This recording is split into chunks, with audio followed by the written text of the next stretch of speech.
तो हेलो दोस्तों, आज अपन को पढ़ना है कक्षा 12वीं की फिजिक्स से किरचॉफ के नियम से संबंधित व्हीटस्टोन सेतु। क्या पढ़ना अपन को? किरचॉफ के नियम से व्हीटस्टोन सेतु का सिद्धांत तो क्या है? P Q upon R S को सिद्ध करो। क्या? पी अपॉन क्यू बराबर आर अपॉन एस को क्या करना अपन को? सिद्ध करना है। क्या? व्हीटस्टोन सेतु।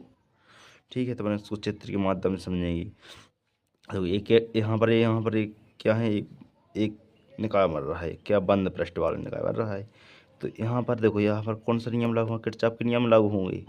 तो अपन इसी को ओपन क्या करते हैं? किरचॉफ के नियम से। ठीक है, और व्हीटस्टोन सेतु, ये संपूर्ण निकाय क्या कहते हैं? व्हीटस्टोन सेतु का सिद्धांत P अपॉन क्यू बराबर आर अपॉन एस को, इसको अपन क्या करना है? सिद्ध करना है कि P अपॉन क्यू बराबर आर अपॉन एस को अपन क्या करना है?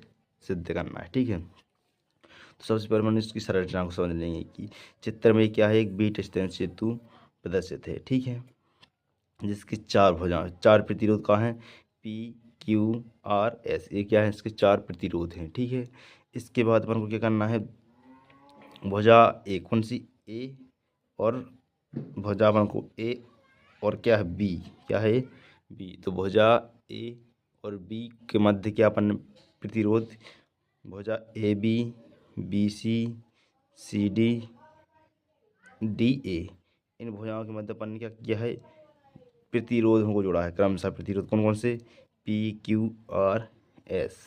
ठीक है, तथा अपन ने कौन सी भुजा बी और डी के मध्य अपन ने क्या कर लिया? लगाया गया है एक अल्प प्रतिरोध। क्या लगाया है? धारा, सॉरी यार, अल्प प्रतिरोध नहीं, क्या लगाया है अपन ने? धारा मापी जी। क्या लगाया है? धारा मापी जी, जो क्या करता है? धारा का माप करता है। ठीक है, और इसमें कुंजी क्या लगाई है? K2, और यहाँ पर लगाई है कुंजी K1। यहाँ पर जो बिंदु ए और बिंदु सी के मध्य क्या करती है? धारा के प्रवाह को नियंत्रित करती है। कौन बिंदु? ए कुंजी K1। ठीक है, इस बिंदु ए और बिंदु सी को क्या कर दिया गया है? उच्च विभवांतर वाली बैटरी के साथ क्या कर दिया गया है? जोड़ दिया गया है। ठीक है, यहाँ पर देखो, उच्च विभवांतर वाली बैटरी के साथ क्या कर दिया गया है? जोड़ दिया गया है। ठीक है, तो आपको चित्र तो समझ में आ गया होगा कि इसमें क्या, कहाँ क्या चीज़ लगी है। ठीक है, तो एक बार अपन समझ लेते हैं इसको, इसको अपन डिफाइन कर लेते हैं। ठीक है, देखो यहाँ पर क्या है? चित्र में व्हीटस्टोन सेतु प्रदर्शित है। ठीक है, चित्र में क्या है? व्हीटस्टोन सेतु प्रदर्शित है, जिसमें चार प्रतिरोध पी क्यू आर एस। इसमें चार प्रतिरोध क्या है? एक पी क्यू आर एस। ठीक है, एक चतुर्भुज के रूप की चार भुजाएं क्रमशः कौन कौन सी चतुर्भुज की चार भुजाएं?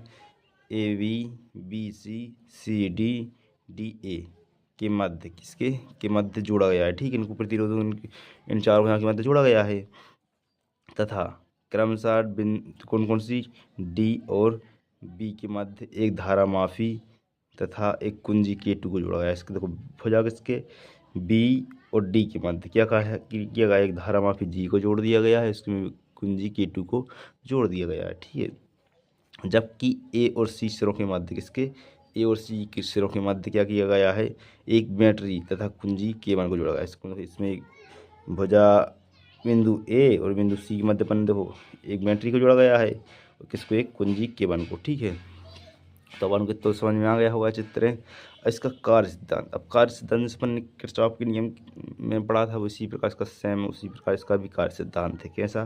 कि जिसे जैसे ही, मतलब यहाँ पर क्या लिखा है? जैसे ही। अब इसका अपन कार्य सिद्धांत पढ़ेंगे। ठीक है,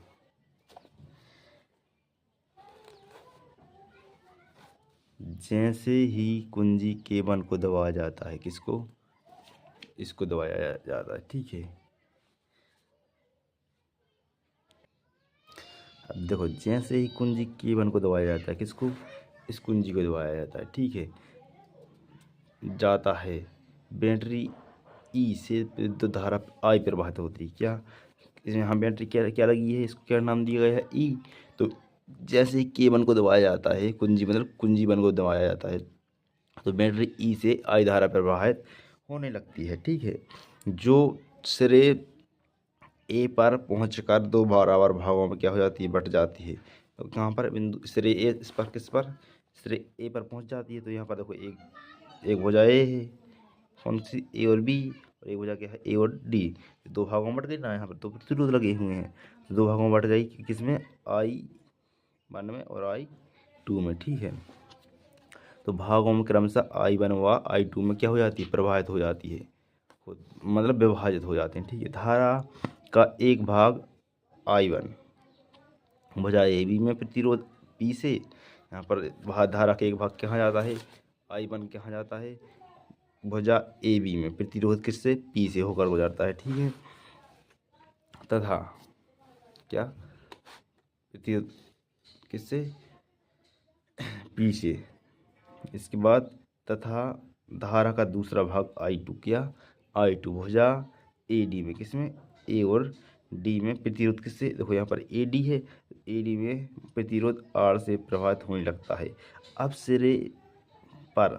सिरे बी पर किस पर बी पर धारा, देखो अब देखो धारा कहाँ पहुँच गई है, अब यहाँ से देखो ये धारा यहाँ पर प्रभावित हुई, अब कहाँ पहुँची सिरे बी पर पहुँच गई। तो यहाँ पर भी धारा दो क्या होगी, तो आई में सब देखो यहाँ पर धारा बची खुशी, देखो यहाँ से आई बन जा रही है, I1 में सब धारा कहाँ किस में जाएगी आई किस में क्यू में जाएगी धारा।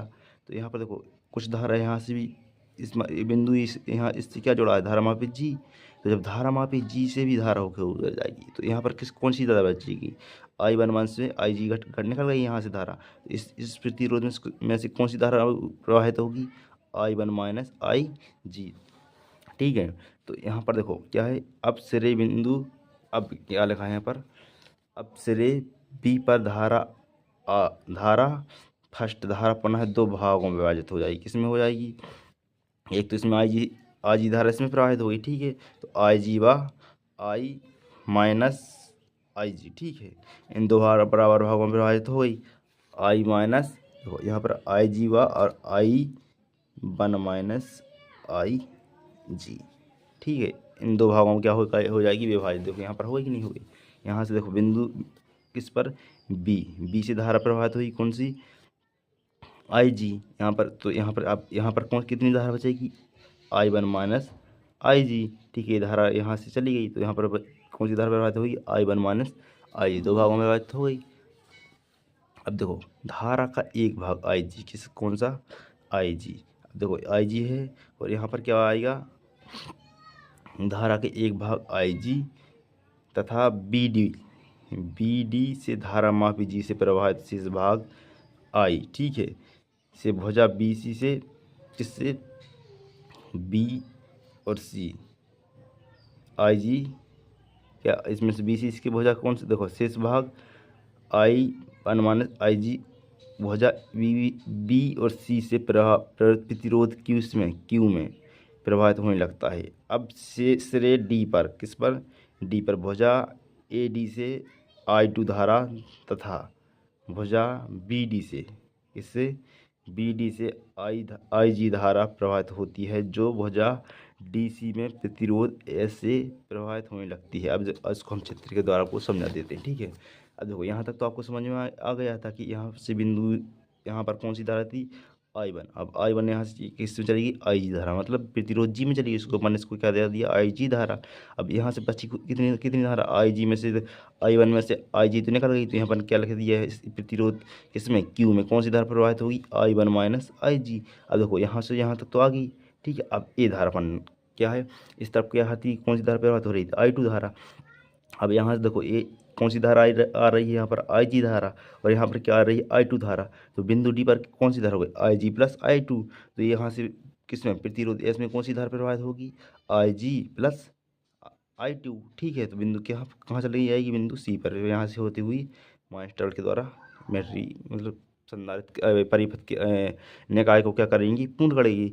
ठीक है, इस तरह इसको अपन को लिखना है कार्य सिद्धांत को। ठीक है, अब इसके बाद देखो क्या करना है, अतः बंद परिपथ ABDA में किरचॉफ के द्वितीय नियम से।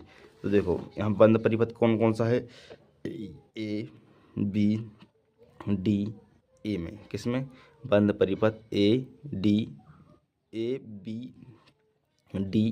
में। ठीक है, तो किसके नियम से, किरचॉफ के द्वितीय नियम से। अब किरचॉफ का द्वितीय नियम क्या करता है, देखो धारा की दिशा में देखो अपन क्या कर रहे हैं AB तो देखो अपन क्या कर रहे हैं, यहाँ से धारा इसी दिशा में जा रही नहीं, देखो इस दिशा में जा रही है धारा, तो अपन देखो धारा की दिशा में चल रहे हैं, तो धारा और प्रतिरोध का गुणनफल क्या होगा, धनात्मक होगा।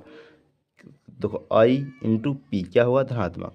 फिर यहाँ से अपन देखो इसी में भी धारा की दिशा में जा रहे हैं, तो देखो धारा और प्रतिरोध क्या है, जी, तो धारा क्या है, आई, आई जी, और प्रतिरोध क्या है, जी, तो इनका गुणनफल के भी क्या क्या होगा, धनात्मक होगा। ठीक है, अब देखो यहाँ से अब इस तरफ जा रहे हैं, ठीक है, डी ए की तरफ, यहाँ पर क्या कर रहे हैं अपन, धारा की विपरीत दिशा में जा रहे हैं, देखो धारा इस तरफ आ रही है, अपन जा रहे हैं इस तरफ, तो ठीक है, तो यहाँ पर धारा और प्रतिरोध का गुणनफल क्या होगा, ऋणात्मक होगा। तो धारा का क्या है, आई टू इंटू आर, क्या होगा इनका प्रतिरोध, इनका गुणनफल क्या होगा, ऋणात्मक होगा। ठीक है, तो अपन को यहाँ पर लिख लेंगे। देखो पहले क्या किया था अपन ने, क्या किया था अपन, देखो यहाँ पर धारा फर्स्ट इंटू पी, प्रतिरोध पी में क्या होगा, प्लस, धारा का दोनों दोनों गुणनफल क्या आ रहा था, प्लस, तो यहाँ पर लिख दिया। फिर धारा जी, आई जी और जी का प्रतिरोध गुणनफल क्या आ रहा था, प्लस का, तो यहाँ पर भी लिख दिया। अब देखो धारा आई टू इंटू आर का देखो प्रतिरोध गुणनफल क्या आ रहा था, माइनस का, तो यहाँ पर कल के minus I two into R बराबर 0। ठीक है, देखो हम यहाँ पर दिखा देते हैं, देखो इसका इस तरह से हम चल रहे हैं, तो देखो इस प्रतिरोध और धारा गुणनफल क्या आएगा, ऋणात्मक। ठीक है, तो अपन यहाँ पर ऋणात्मक थी बराबर 0, समीकरण नंबर 1। अब इसी प्रकार बंद परिपथ किस में, बी सी डी बी में, तो देखो बंद परिपथ क्या है यहाँ पर, बी सी डी बी। ठीक है, तो बंद परिपथ बी सी डी बी में, तो अपन क्या करना है, बंद परिपथ। अब इसको भी अपन क्या करेंगे, देखो यहाँ पर अब देखो धारा की दिशा में चल रहे बी और सी, तो धारा की दिशा में चल रहा है कि नहीं चल रही, इसी डायरेक्शन में धारा चल रही है। ठीक है, देखो धारा और प्रतिरोध का गुणनफल क्या होगा, धनात्मक होगा, तो धारा और प्रतिरोध का गुणनफल क्या कर लिया अपने, धनात्मक लिख लिया। ठीक है, देखो धारा I one minus I G into Q.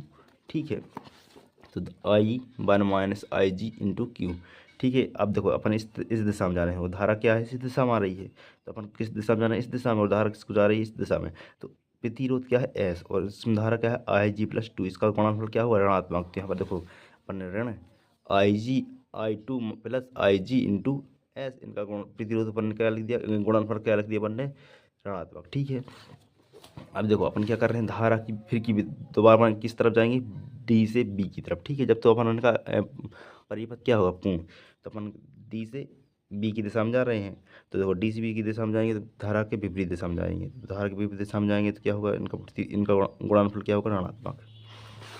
तो यहाँ पर अपना प्रतिरोध देखो, यहाँ पर दोनों का गुणनफल क्या हो रहा है, ऋणात्मक, आई जी इंटू जी मास बराबर इनका देखो, अब इनका तुल्य प्रतिरोध क्या गुणनफल क्या होता है, 0, तो इनको अपन क्या कर दिया, 0 के बराबर। एक क्या है, किरचॉफ का 2-3 नियम। अब क्या, जब सेतु संतुलन अवस्था में होता है उस धारा में धारामापी में विभव शून्य होता है, विक्षेप शून्य होता है। अब देखो जब इसको अपन संतुलन अवस्था में करते हैं, इनका जब सेतु संतुलन अवस्था में होता है तो उस समय धारामापी से विक्षेप शून्य होता है, मतलब जब ये पूरा परिपथ संतुलन अवस्था में होता है तो ये धारामापी जी है, इससे धारामापी जी में विक्षेप क्या होता है, शून्य, मतलब धारा का मान क्या होता है, शून्य। आई जी बराबर क्या होता है, शून्य होता है। तो अपन क्या होता है, समीकरण नंबर 1 और समीकरण नंबर 2 में क्या रखेंगे, आई जी बराबर क्या रख देंगे, शून्य रखने पर, क्योंकि अपन दोनों का विक्षेप क्या होगा, शून्य होगा। धारामापी क्या होगा, संतुलन अवस्था में होता है। जब सेतु संतुलन अवस्था में होता है तो उस समय धारामापी में विक्षेप क्या होता है, शून्य, मतलब इसमें से धारामापी में क्या धारा प्रभावित नहीं होती, मतलब आई जी बराबर क्या होता है, शून्य।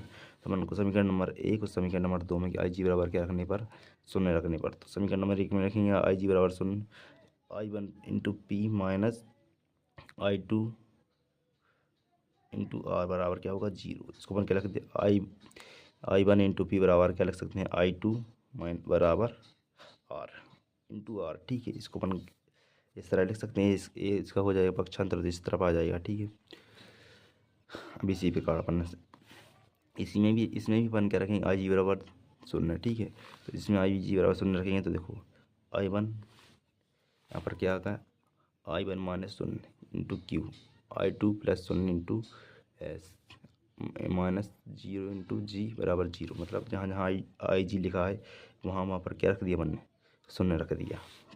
तो इसको इस तरह हल करेंगे कि आई वन इंटू इसका इसमें गुणा हुआ, आई वन इंटू क्यू इसका इसमें गुणा हुआ, तो क्या आई टू इंटू एस बराबर, देखो इसका इसमें गुणा हुआ तो 0 आ गया बराबर 0। तो अभी देखो आई वन क्यू बराबर आई टू एस।